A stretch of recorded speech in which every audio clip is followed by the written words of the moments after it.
Hey guys, what's going on? HexyTCG here, and welcome back to the channel. In today's video, we have the Blukuna V2 deck coming up at you guys. A lot of you guys have been asking in the YouTube comments of the other video, or at least reaching out on Discord to me personally, asking me when I was going to get this video out. And sorry that it took me a little bit. I honestly was trying to figure out which cards I would want to use specifically, especially with the new Sukuna cards that were coming in, and then also the new Yuji color trigger that came in. I kind of wanted to test it a little bit on the cardboard kitsune sim, figure out which cards I like the most, and this is pretty much what I came up with, and we're going to go ahead and go over that in just a second. But as you can see, just from looking at it really quick, you can see that we don't have the starter deck Sukuna in there anymore, but that's because we are using that Yuji card that allows us to go ahead and search the top 5 for more fingers, but we're only doing that because of the new raid target that we have. So let's go ahead and get into the deck list, and to start it out, we've got 4 of these Itadori Yujis. We're going to go ahead and just keep 4 of those because that allows us to go ahead and have a target for our Sukunas later on.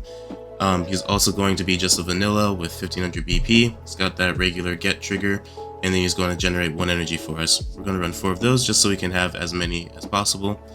Next card's going to be Toge Inumaki. He's going to be another 0 cost. He's going to have Nullify Impact. 2000 BP. We're running 3 of him as well. He's going to generate us 1 energy as well too. I just decided to run 3 of him because I wanted to go ahead and have 1 more extra card for the Sukuna that we will go over a little bit later. But yeah, we just need some more zeros, and then our last 0 is going to be our Nobara. She's going to be our when played, so we go ahead and draw a card and place one from our hand into our sideline. That's just going to be something that allows us to go ahead and try to search for the Sukuna's finger, as we all know, and also possibly for the shrine as well whenever we need that. And then our next card coming up is going to be that searcher card from the starter deck. It's going to be the Itadori Yuji that allows you to, when played, you look at the top 5 cards of your deck, reveal up to 1 Sukuna's finger card among them, add it to your hand, then place the remaining cards from your hand or from that search to the bottom of your deck in any order. Then if you added a card from your to your hand, you place 1 card from your hand into the side, place 1 card from your hand to the bottom of the deck.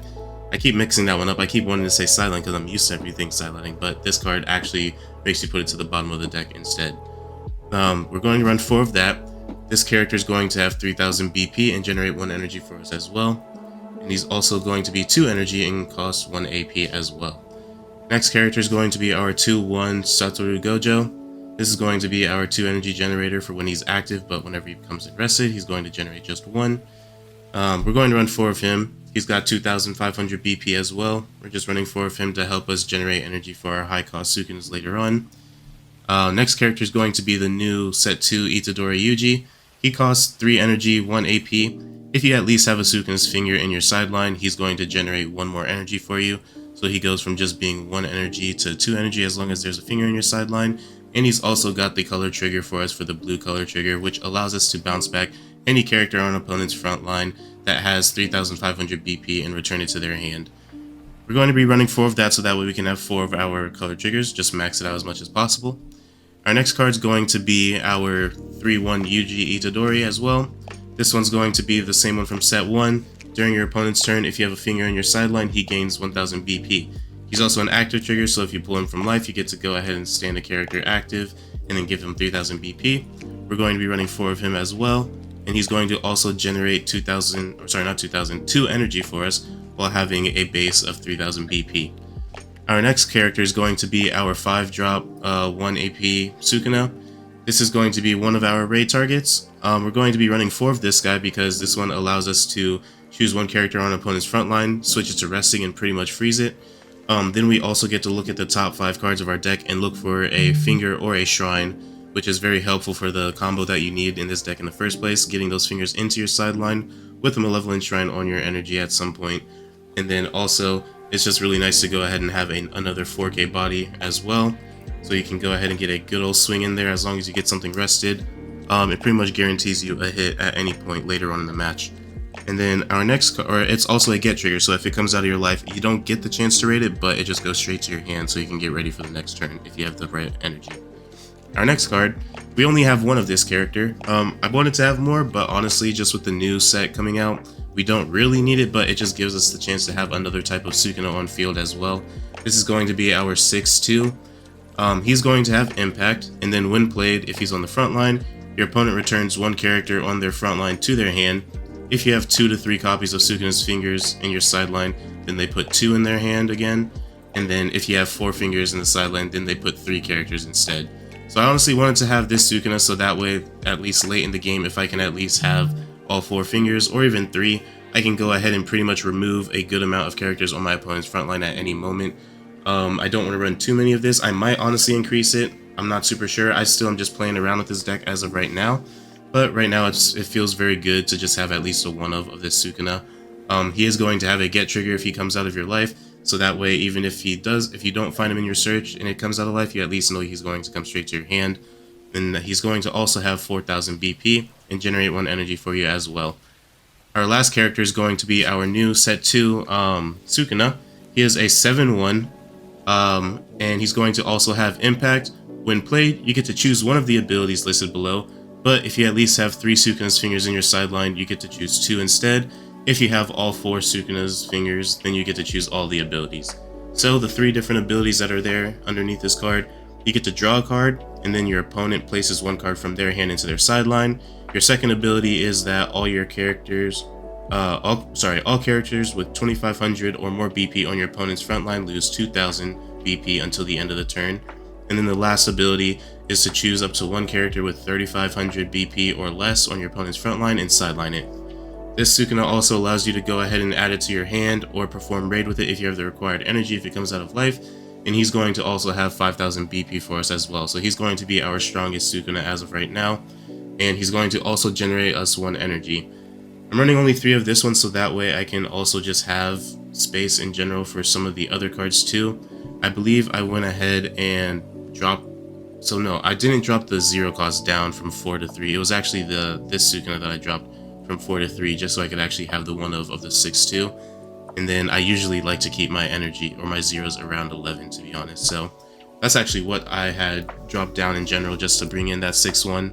But yeah, that's going to be it for the characters. And then for the events, it's going to be the same events as always for the regular Sukuna build. So you're going to have your 4 Sukuna's fingers where you cannot use this card unless you place 1 card from your life into your sideline or just switch the UG set to resting. Then you get to draw a card, place your AP that you used to play this back to active, and then if it comes out of life, you get to draw a card. So honestly, if it comes out of life, it's okay because if you don't have a UG at the time, at least you know Sukuna's finger goes in there. You do miss out on getting to draw a card and restand the AP, but at least that allows you to continue to build your Sukuna's fingers for those Sukunas later on. And then we're going to, of course, have 4 of our finals, so that way we can choose to stand up 2 AP cards after we play it. We're going to have 4 of our special triggers, so that way we choose a character with 5,000 or less BP on the opponent's front line. They go to their hand if we don't have a UG on field, but if UG is on the field, then they go ahead and get placed into the sideline. And then our last card for our events and sites is going to be our Malevolent Shrine. We are going to be running 3 of these, so that way we have multiple chances to boost up our Sukunas in the mid to late game. Whenever you play this Malevolent Shrine, it comes in as active, so that way you can go ahead and activate the ability, which is to just go ahead and switch it to resting. You choose one of your Sukuna cards on your field, and until the end of the turn, it gains all the abilities listed below if you have the required number of Sukuna's fingers in your sideline. And because of the way that this new set is built, we are going to be able to draw a lot of the Sukuna's fingers and be able to go ahead and drop any of these 3 different effects onto one of those Sukunas as we can. And so if we have 2 fingers in our sideline, we get to go ahead and give one of those Sukunas damage too. If we have 3 fingers in our sideline, we get to go ahead and give that Sukuna snipe as well. And then if we have 4 or more, we get to go ahead and give the Sukuna impact +1. So any of the Sukunas that already have impact on them, they'll go ahead and jump up to impact 2. Or if the Sukuna doesn't have impact overall, they're going to go ahead and get impact 1. So we're going to at least guarantee a Sukuna to get impact at some point in the game. And then usually from what I've been playing so far, I usually get to the point where I already have 3 fingers by the time I'm getting ready to start playing Sukunas. So at this point, you're pretty much guaranteeing yourself a free snipe if you want to go ahead and snipe a character on their front line. And then if you want to go ahead and go with the damage 2 route, if they don't have anything on the front line anyway, you get to go ahead and get 2 free swings in as well. So honestly, this is pretty much the Blukuna V2 deck that I have for you guys. If there's anything that you think would be a little bit better, please let me know. I think I'm going to possibly stick with this. I might drop my 7-drop Sukuna down to 2 and bring up the 6/2 up as well to so that way it can be a 2-2 of the 2 high costs. I'm not super sure yet. I'm just pretty comfortable with this right now, but if you guys have your own opinions on what you think would be better, or what you think is not too good for what I have right here, always go ahead and drop your comments and your opinions in the comments below. I go ahead and read them all and I respond as fast as possible. Thank you guys so much for stopping by, and I'll catch y'all in the next video. Peace out.